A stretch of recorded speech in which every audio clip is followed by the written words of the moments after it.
baby elephant takes its first faltering steps in the African bush. Its mother will have carried the developing baby inside her for almost 2 years.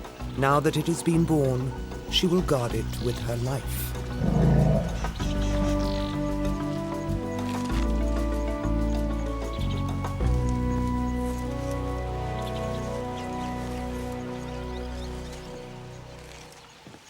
For a baby that is born weighing over 100 kilograms, there is an immediate need for food. And this means finding the milk-heavy breasts between its mother's front legs.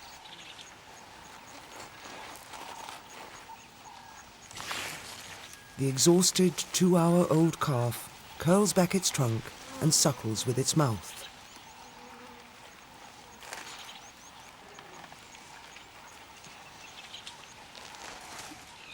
The bond that will develop between these two is remarkable, almost human-like. It is based on a mutual need. For the mother, because she will give birth only about 10 times over a 40-year period, and for the calf, because its period of total dependency will last for at least 10 years.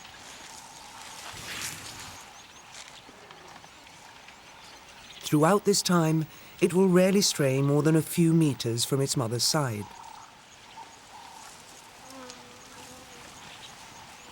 But despite the devotion and the dependency, 1/3 of all baby elephants, the victims of predators, malnutrition, or inexperienced mothers, may not survive their first year of life.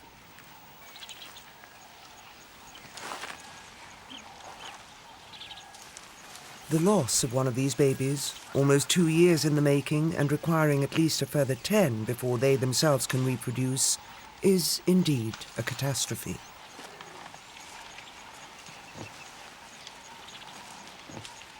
Their 1-million-year evolutionary history as modern African elephants has enabled them to evolve a way of life that is incredibly complex. Even today, much of it remains beyond human understanding.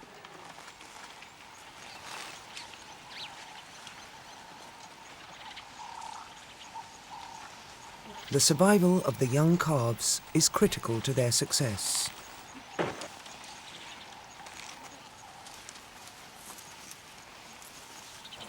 Later on in life, the sex of the newborn calf, male or female, will play an important role in the life that it leads. Today, as a newborn infant, all that matters to its exhausted mother is its immediate survival.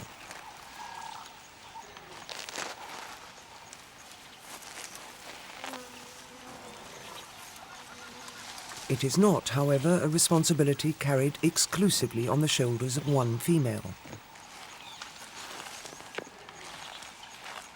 Although she has given birth all alone, this female is part of a family group of closely related females, each of whom, by virtue of sharing many of the same genes, has a vested interest in the survival of the calf.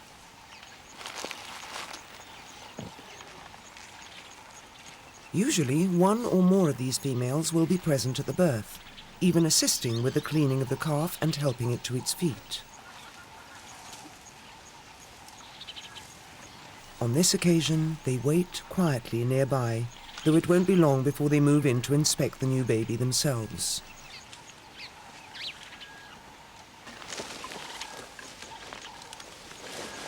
Its mother diverts her attention to the now redundant placenta and fetal membrane.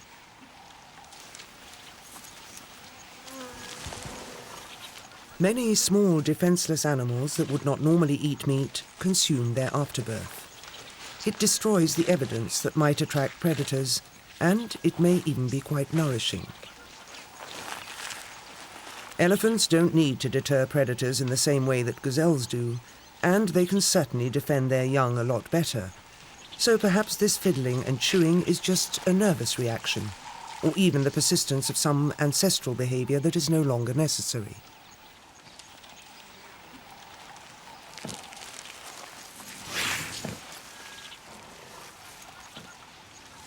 What is necessary for elephant survival today is strong relationships between individuals.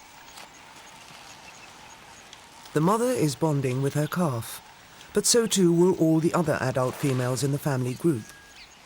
Cooperation between closely related elephants is a good way to help the long-term survival of valuable offspring.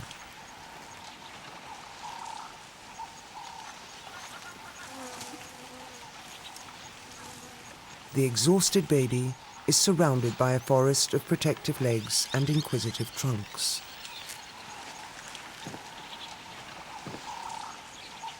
The new member of the herd is welcomed by everybody, and even as they inspect it, they also form a defensive ring around it, facing outwards, ready to confront potential danger. Before long, though, the baby is encouraged to take its first walk in the bush, just like all the elephants that have ever been born on the African continent.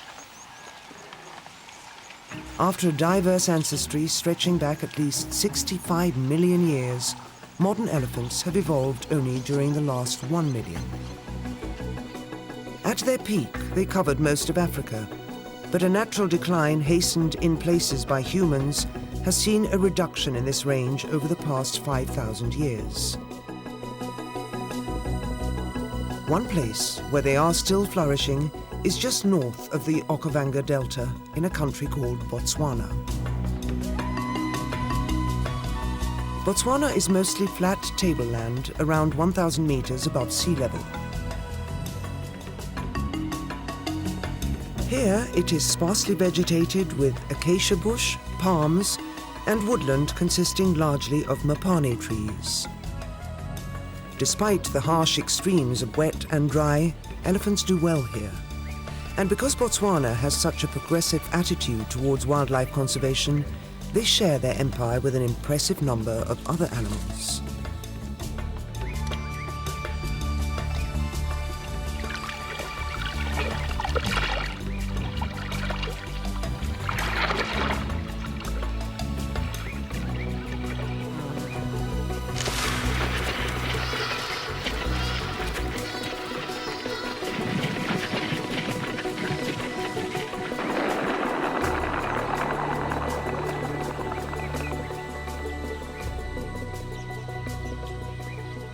Rain clouds build and disperse in the fierce heat.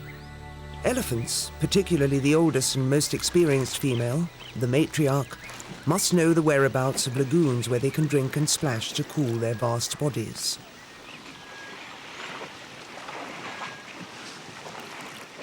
For a young calf, the visit to a waterhole is a new experience.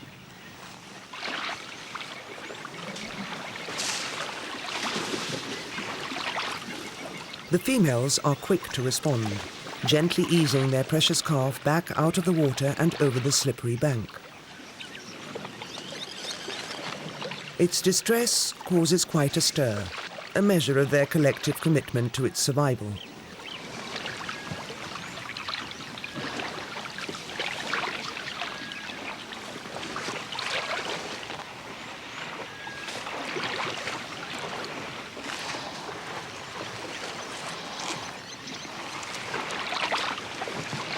A 2-year-old calf has done this before and is now allowed into water on its own.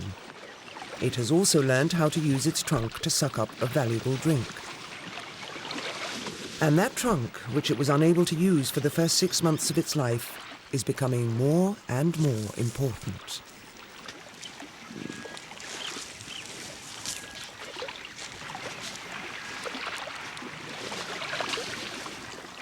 Encouraged back into the water, but under careful supervision, the younger calf is still learning. It is also being cooled by the water, and the mud pack will help protect it against biting insects and skin parasites.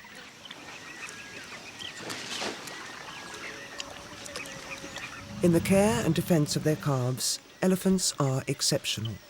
They need to be. Young females will not have their first babies until they are about 10, and males may be 30 before they are fully active sexually. The larger the herd, the more protection for the young calves. 10 to 15 is an average size, and when several of these herds meet up, predators will not get so many chances to attack their young.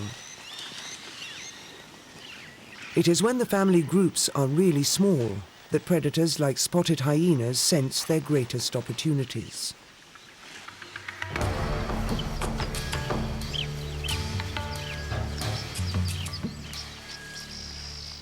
There are just 4 in this female herd, and they know they are being followed.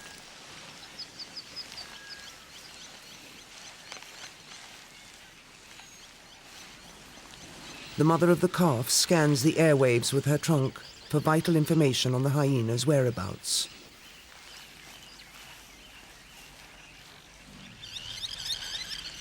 The calf is agitated and seeks physical reassurance from its mother's body. The hyenas can afford to play a waiting game. An all-out attack with a large matriarch now fully alerted to their presence would cost lives.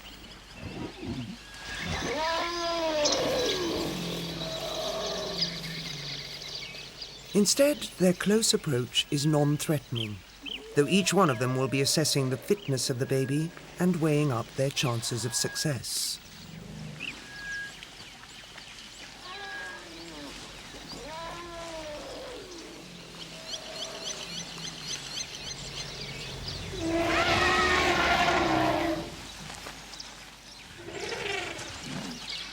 But the elephants can only take so much of this blatant tactic, and soon attack is the best means of defense.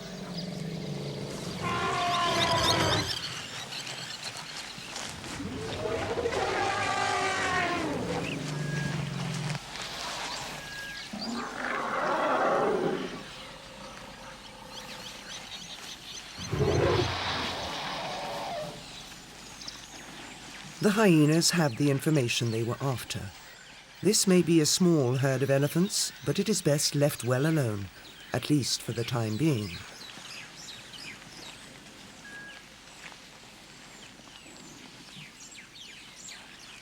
Hyenas might, in fact, follow a herd, either seizing the opportunity for an all-out attack on a calf, or taking advantage of unguarded moments to inflict repeated bites until their victim weakens.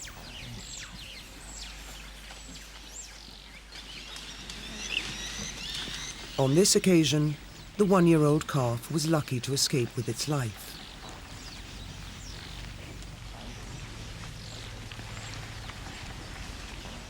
But it was not just the hyenas who had to go without a meal. The Empire's ever-present scavengers were also following the unfolding drama, and now the black-backed jackal and a variety of vultures must wait a little longer for their next free meal.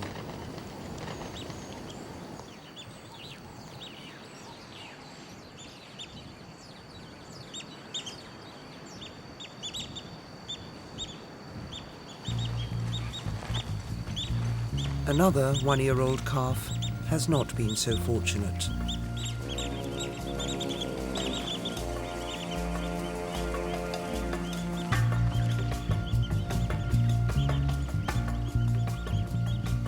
Despite the added protection of a much larger herd, this youngster has suffered repeated attacks by hyenas.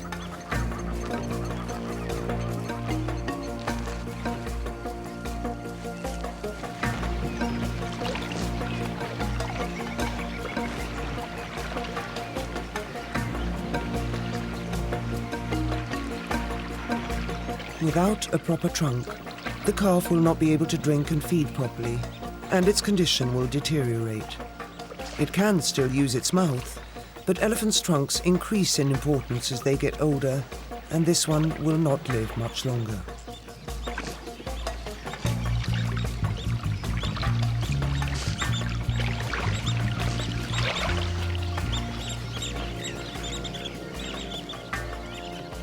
Already the calf seems isolated within the herd, as though the adult females who have cherished it for so long are now turning their backs on a youngster who carries no hope for the future.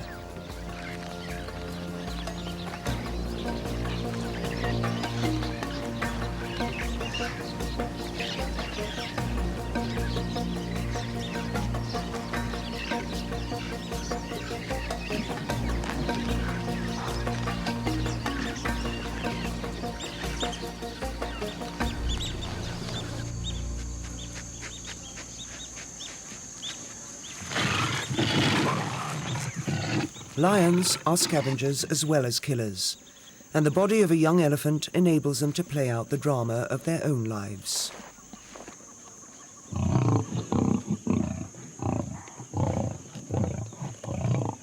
The females, who may even have made the kill themselves, must allow the dominant males to feed first.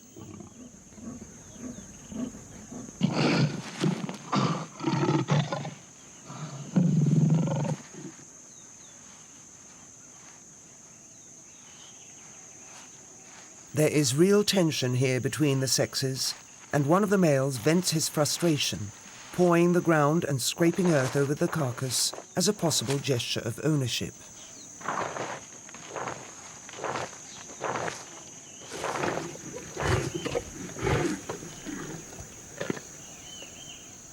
The black-backed jackal is not long in arriving on the scene. It will keep a safe distance until the moment is right to steal a few mouthfuls of meat.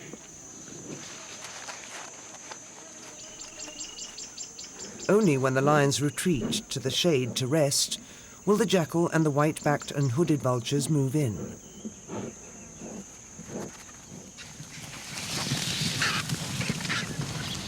Then the battle for the scraps is on.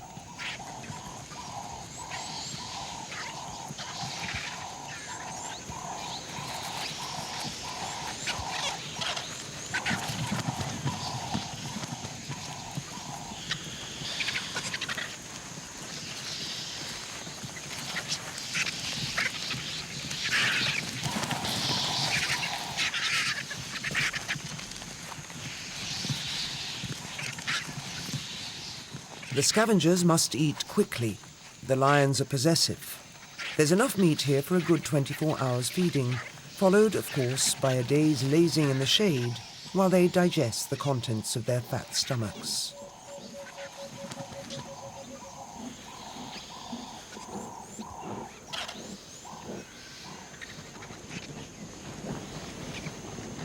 A yellow-billed kite swoops down for scraps, while a lioness tries a new tactic of appeasement.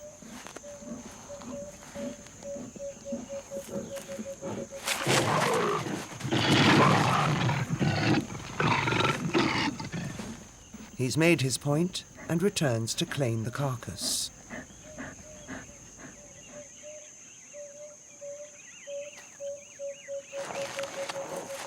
So, the death of one elephant may be a disaster for its family herd, but it also drives the system, supporting others in their own time of need.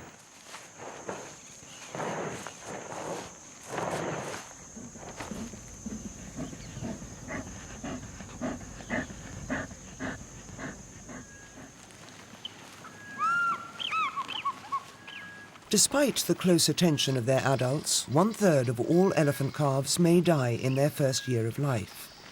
For those that survive this difficult period, the chances of living naturally to old age, say 65, are good. They will become the largest and strongest land animals, characterized above all by the extraordinary use of their trunks.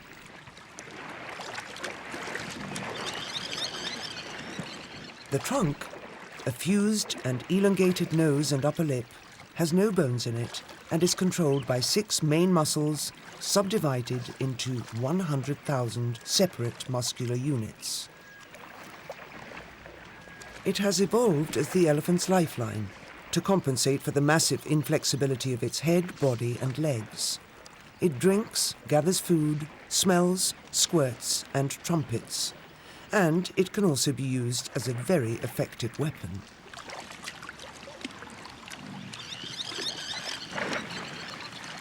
It may take a calf 10 years to master the full use of its trunk. But during this period, something else is also happening. The differences between young males and females are beginning to emerge, and it is a growing problem for the family group as a whole. The problem is highlighted by a 4-year-old male who, though playing, is also mimicking sexual interest in a young female.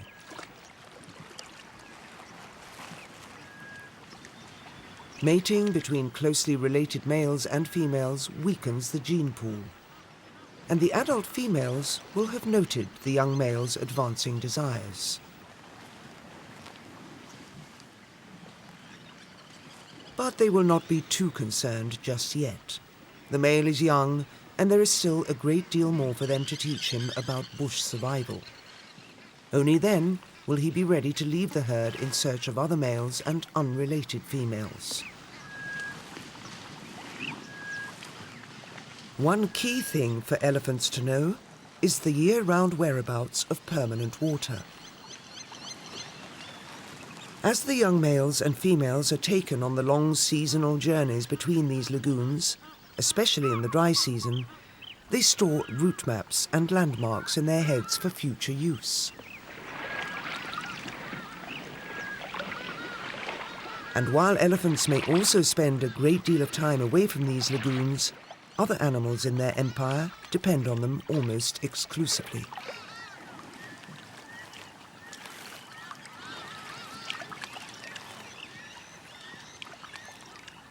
A family party of Egyptian geese. The young were hatched a few days ago in a tree hole nest, but their parents were quick to bring them down to the water.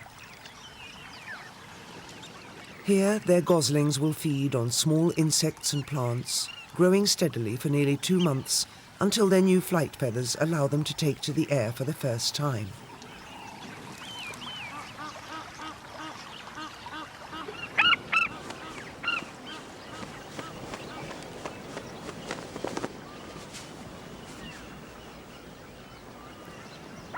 African skimmers are busy prospecting their own shoreline territories, and this often means letting other birds know that their presence is not welcome.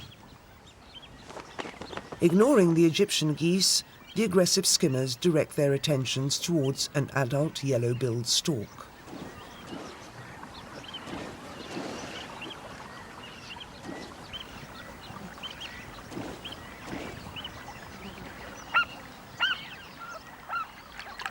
Feeding safely out of harm's way is an immature yellow-billed stork. Like a lot of water birds, including the African spoonbill, the stork catches its food unseen, using a touch-sensitive beak to snap up animals disturbed by its feet.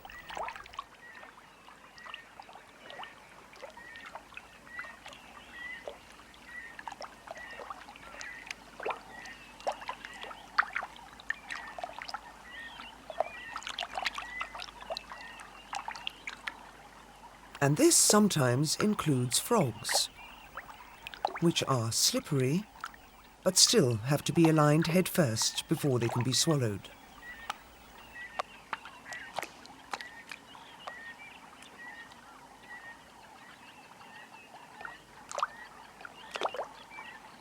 The black-winged stilt picks its way delicately along the edge of the water, using its keen eyes to locate invertebrate food in the shallows.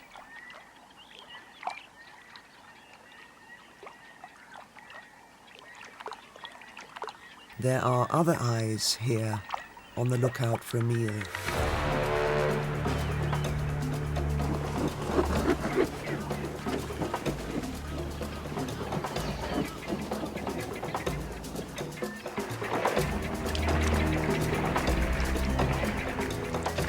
Elephants have little to fear from crocodiles and have been known to push them out of the way when they come down to the water.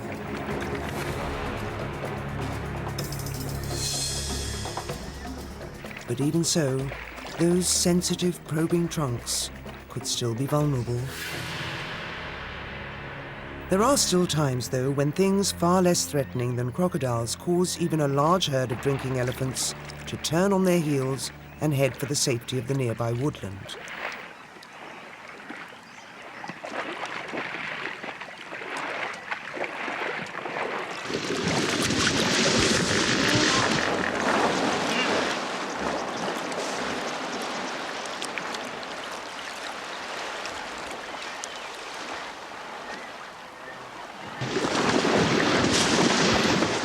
Male hippos in a territorial dispute, and a somewhat persistent cattle egret after their parasites.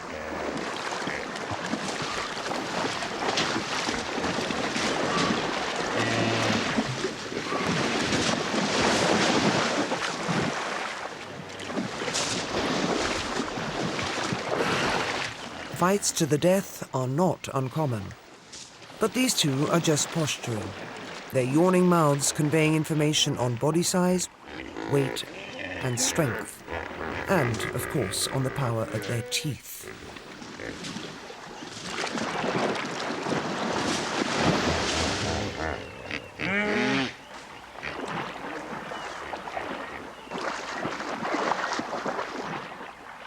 The two are evenly matched, but the slightly larger resident male, now on the left, has the edge, and he survives to retain control of his special patch.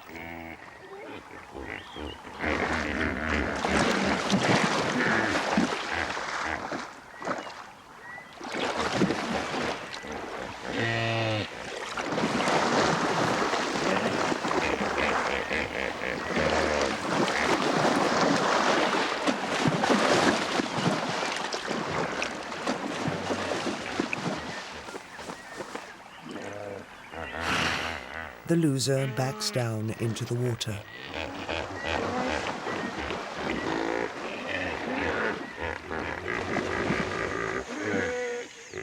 It is not in the water, but on dry land, that the greatest impact of elephants is felt, particularly by vegetation.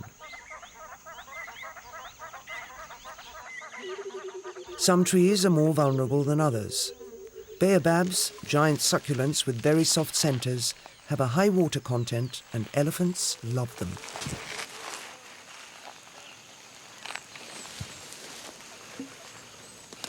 The relationship between elephants and tree damage is complex. Adult elephants need to eat something like 150 kilos of vegetation each day, and their great strength allows them to attack and destroy living trees at will. But it is not in their long-term interests to eat themselves out of house and home, and this is partly why their empire is so large, allowing them to feed, move on, and return only when vegetation has had a chance to recover.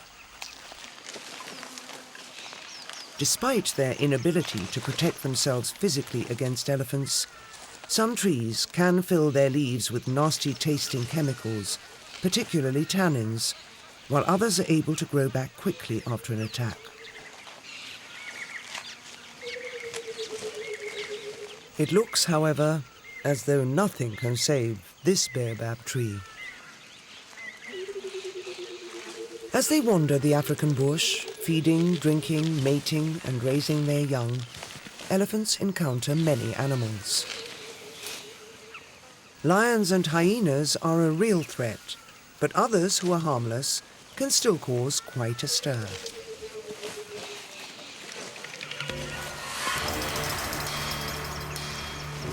The elephant rubs its eye with its trunk, a sign that it is caught between continuing its journey and retreating further.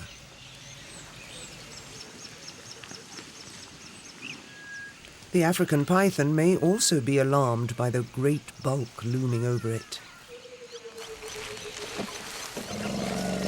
The elephant is now showing signs of real stress. But pythons are not poisonous. They grow to 5 meters in length, so they can overpower their prey, animals up to the size of small antelopes, suffocating them in coils and then swallowing them head first.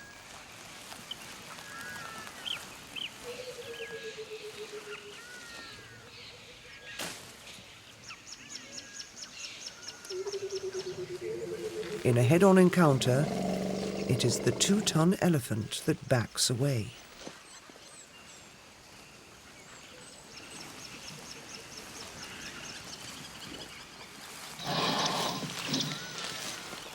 But the python is not being aggressive.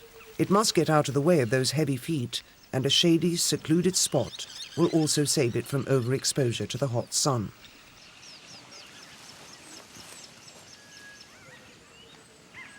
Pythons, like all reptiles, are cold-blooded. That is, they rely largely on external heat sources to warm their bodies to efficient working temperatures.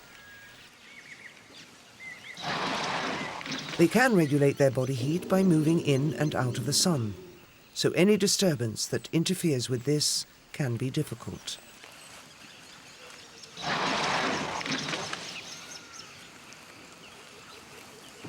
Elephants, as mammals, are warm-blooded, making their own body heat deep inside themselves from the food they eat. Their large bodies need large amounts of food, and because vegetation contains a lot of difficult-to-digest cellulose, there is a lot of waste. In the elephant's case, as much as 1/3 of what it eats. But this inefficiency is good news for other animals.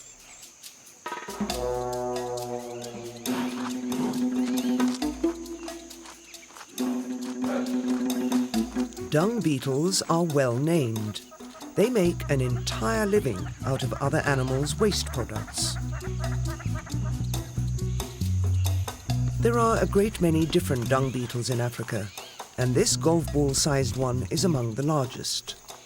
It is able to detect the presence of fresh elephant dung from several hundred meters, and then it moves in fast.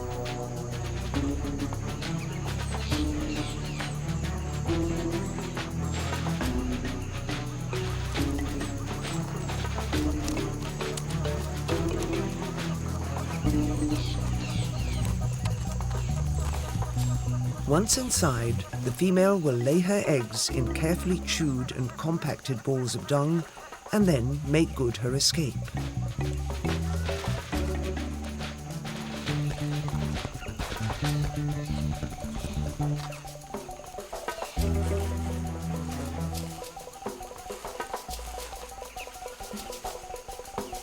She will work quickly because insect-eating birds are also attracted to the dung.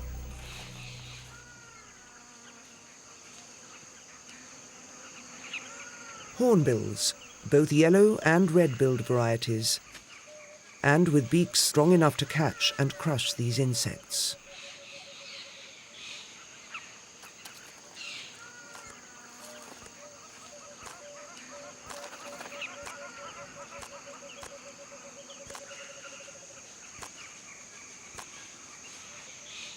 For the larger and stronger beetles, digging tunnels beneath the dung gets them out of harm's way.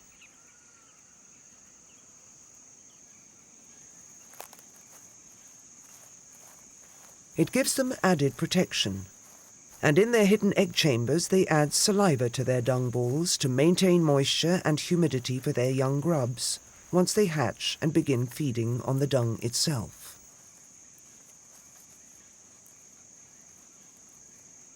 Above ground, the conspicuous piles of dung are a source of attraction to casual visitors as well as to predators.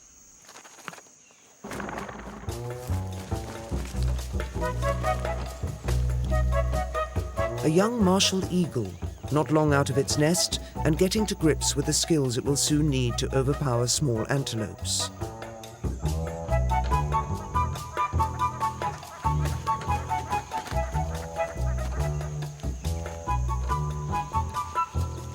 But now, a real threat to the underground dung beetles.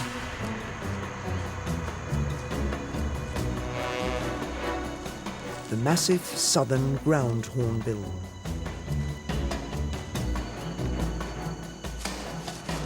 This one stands a meter tall, weighs in at 7 kilos, and has a beak to match. Once its tunnel is detected, no beetle is safe.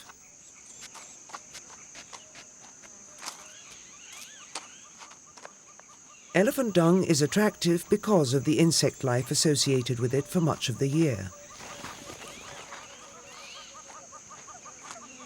And as the turkey-sized adult birds march from pile to pile, they are usually accompanied by a single youngster, identified by its much paler face.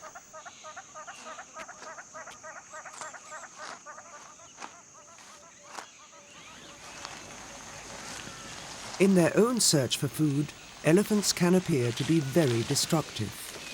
But they and their evolutionary ancestors have been feeding on vegetation in Africa for millions of years now, and they would not have survived this long by destroying everything in their path.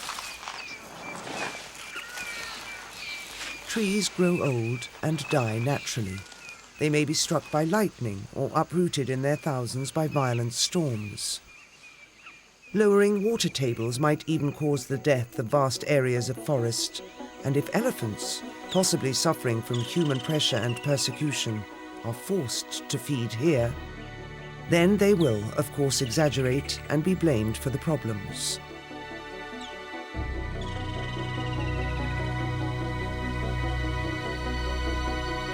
It is quite natural, even without elephants, for plant communities to shift around in their distribution, for forest trees to give way to smaller bushes, and even to open grassland.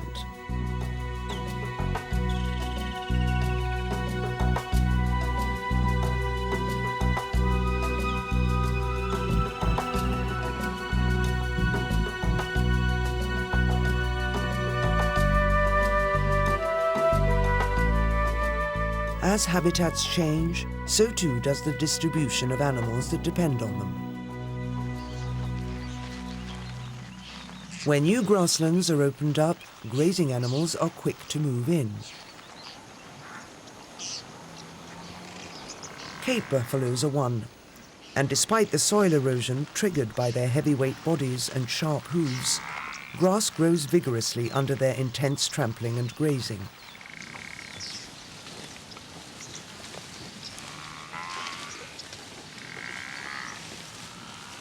The buffaloes attract cattle egrets, fearless insect eaters who hunt alongside many of Africa's grazing mammals.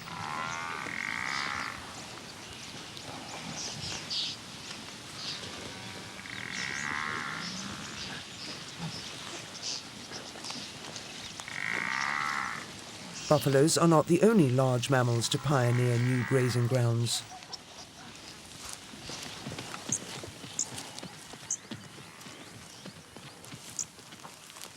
Burchell's zebra is another. These striped horses will feed quite happily on tall, wet grasses, trampling and shortening them to the point where they become attractive feeding for herds of wildebeest. Wildebeest like to move between areas of new short grass, their preferred feeding grounds.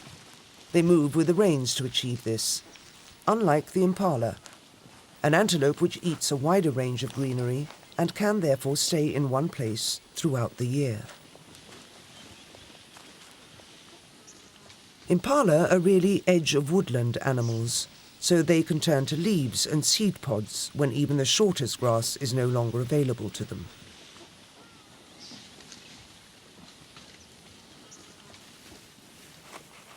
Just when it seems there is no plant food left on the ground for any mammal, along comes a little duiker.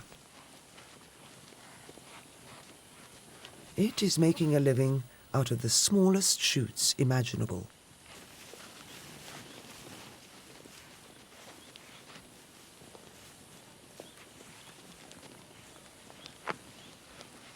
Where there are concentrations of grazing animals, there will always be predators. The cheetah is watching the displaying impalas with more than just a passing interest.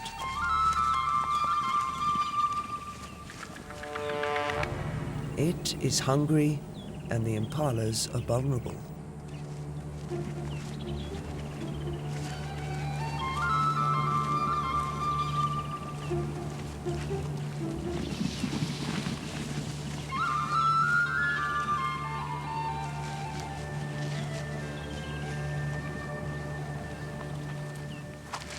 Male impalas lock horns in trials of strength.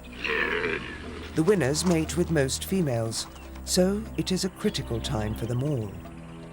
But impala are one of the cheetah's favorite prey, and the big cats sense an opportunity.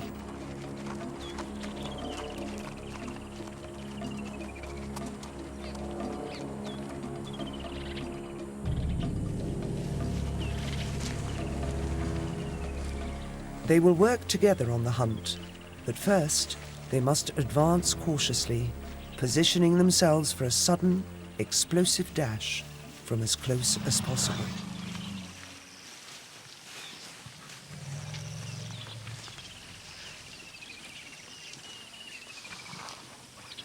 The impalas are still too preoccupied to notice any telltale signs from the bush that might be signaling the presence of a predator.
They have pulled down the large male, and now the cheetahs must work quickly.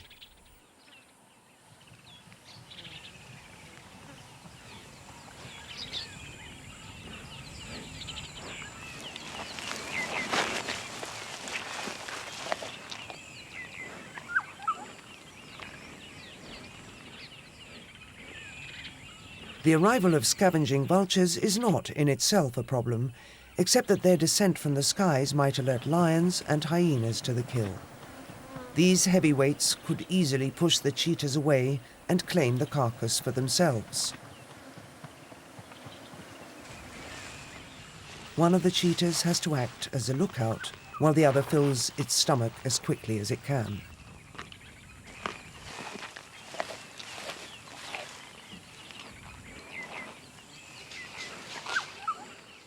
A black-backed jackal appears on the scene of death as if by magic.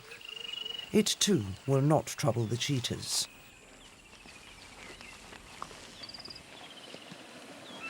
The white-backed vultures move closer.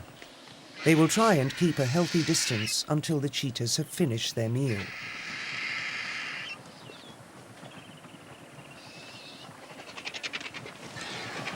While the cheetahs are cooperating, the scavenging vultures and jackals are very much competing among themselves.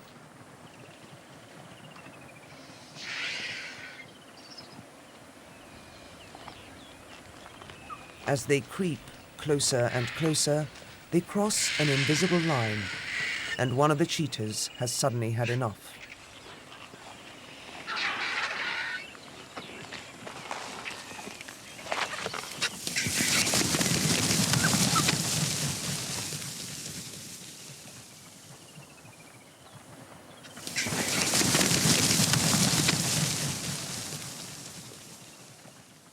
So, within the elephant's empire, the grasslands that may once have been forests are home to an amazing cast of characters. They are the links in a vital food chain. The most abundant large mammals are the herbivores, many of whom become meat for a lesser number of predators. These, in turn, are followed by the scavenging hordes who flock to the scene of a recent kill to fight over the scraps. The black-backed jackal is one of these. It cannot dislodge the cheetahs, so in the company of marabou storks and vultures, it plays a waiting game of precision. Too close, and the cheetahs will attack, but too far, and it might miss out on a free lunch. Guided by their keen eyesight, more vultures descend from the skies. But the first to take advantage of the sudden departure of the cheetahs is the little jackal. Now she too must work quickly and aggressively. The vultures and marabous are closing in fast.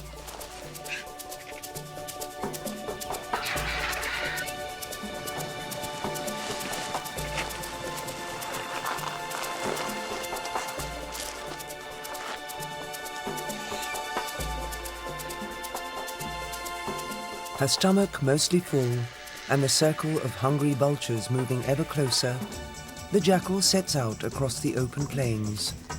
She and her mate have 3 4-week-old puppies to look after.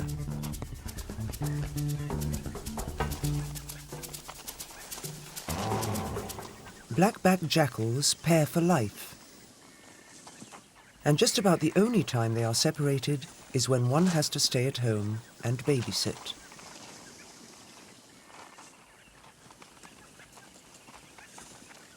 Both parents can hunt and scavenge together when an older pup stays at home to share the workload of the new litter. But here, the adults are alone, and the pups must be supremely patient when the returning female attends to the needs of her mate first.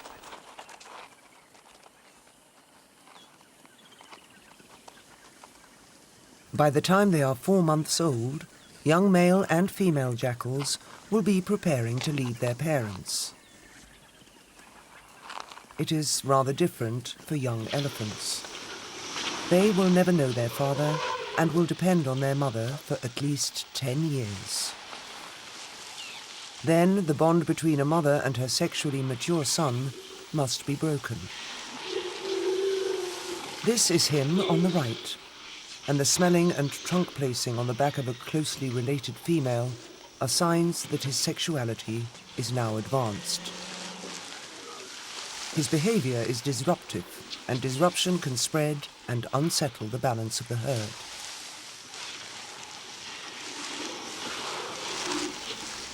Younger elephants may pick up the mood and themselves become troublesome.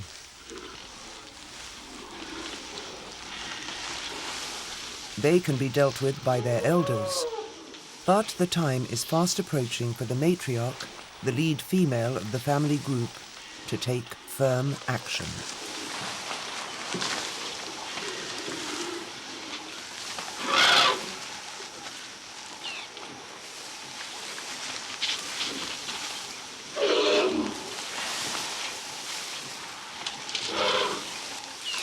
And here she comes.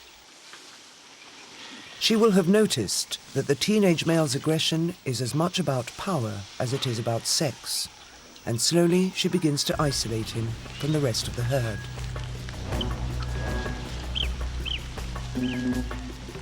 The moves that she makes are deliberate and menacing. He may even be her own son, but both know instinctively that the Empire is calling him to a new way of life.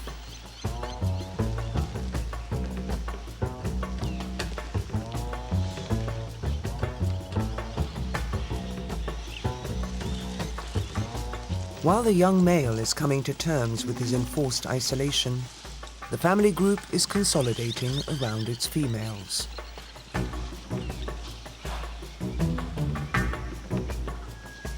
His sisters and female cousins will never experience the rejection that he is going through.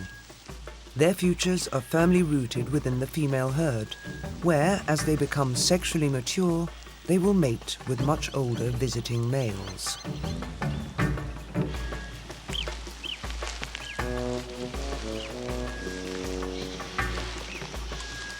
The relationship between mother and daughter elephant is one of the most enduring in the whole animal kingdom.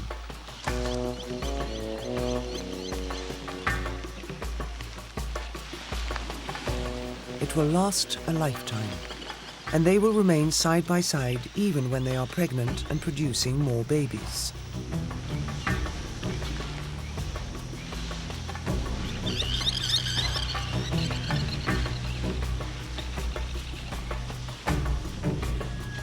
Increasingly, though, the young male falls further behind the female herd.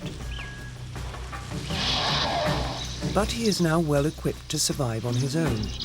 He will have stored information on the best feeding and drinking places, and his ability to communicate with other elephants by sound and by smell will also be well developed.